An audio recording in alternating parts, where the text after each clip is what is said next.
What's up everybody, welcome to The Far Side. This is Migs. We need to talk about the Thunderbolts movie might be getting Han Solo himself, Harrison Ford, as the Red Hulk.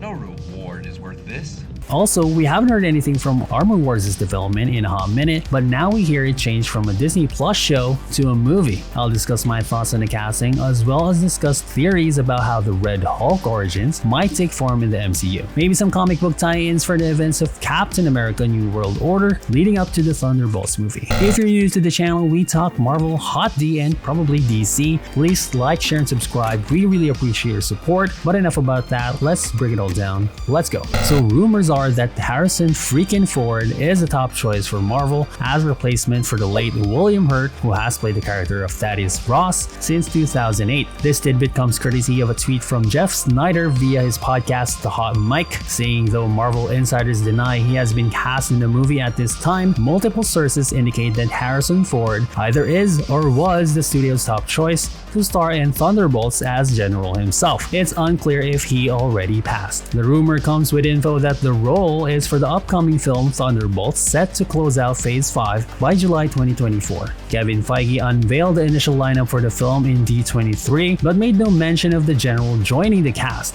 And although fans were happy with the addition of Winter Soldier and the like, there are some, including yours truly, that think they're just super soldiers, quite frankly lackluster in terms of heavy hitters and magic users. Adding an A-list Hollywood star like Harrison Ford, who popularized Indiana Jones and of course Han Solo in Star Wars, would definitely increase the hype for the movie, which is admittedly anemic compared to other planned titles like Fantastic Four and the Avengers movies. In the podcast, they even mentioned that according to his sources, this is a done deal and that during the D23 event, Lucasfilm president Kathleen Kennedy stepped in to block the announcement to keep Ford's spotlight on Indiana Jones 5 instead of joining the MCU. I think this is a good move. If that happened during D23, everyone would be talking about the Thunderbolts movie. This is the first superhero outing for Harrison Ford, and although he's done with Star Wars, he's still looking for work apparently. His addition to the Thunderbolts cast would certainly draw a lot more moviegoers by July 2024. For those of you wondering what the hell are the Thunderbolts, they are an anti-hero team mostly composed of reformed villains and anti-heroes. The team has had many iterations and members throughout its history. The original was created by Baron Zemo, initially as the Masters of Evil against Avengers and the Fantastic Four. But what ended up happening was the superhero team were apparently killed off, and Zemo and the team rebranded to replace the superheroes for a time, with some success I might add. Other iterations of the team include Norman Osborn's Thunderbolts, Hammer's Red Hulk, and more. The character himself, Thaddeus Thunderbolt Ross, ties heavily with the Hulk and other Gamma mutates. He was in charge of recreating Captain America's super soldier serum for the government, which paved the way for Bruce Banner and Emil Blonsky to change to their Gamma-fueled alter egos. Recently, he became the Secretary of State and played a part in the Sokovia Accords during the events of Captain America Civil War. The last we saw him in Endgame, he attended Tony Stark's funeral beside Maria Hill. Many fans speculate that the General's return may spell the appearance of a well-known Hulk adversary, Red Hulk, basically antithesis of the Hulk in terms of power, but of course gets increasingly hot the angrier he gets. But I think it's not just a matter of pulling the character out of thin air. There are a few things needed for the creation of the character. In the comics, he was the result of years of hatred for the Hulk, culminating in the events of World War Hulk, where the grief-stricken Green Scar persona goes nuclear against everyone, so that needs to happen, or some other event where supervillains gain access to the Hulk's powers.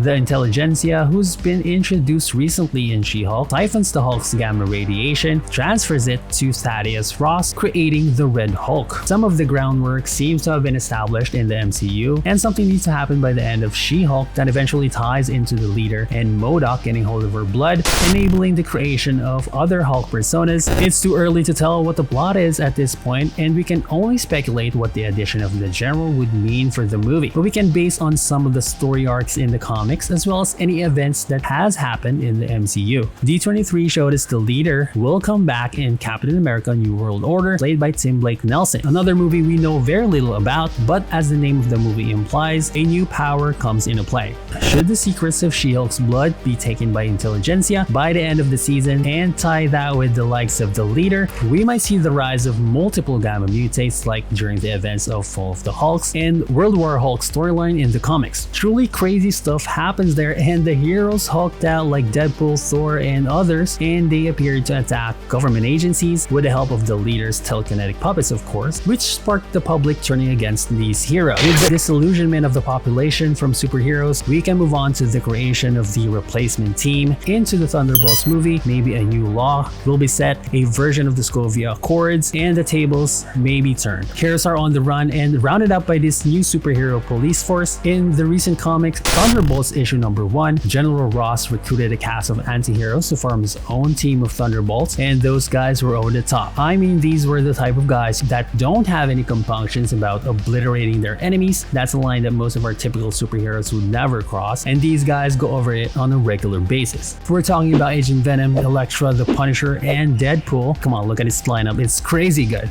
Maximum effort.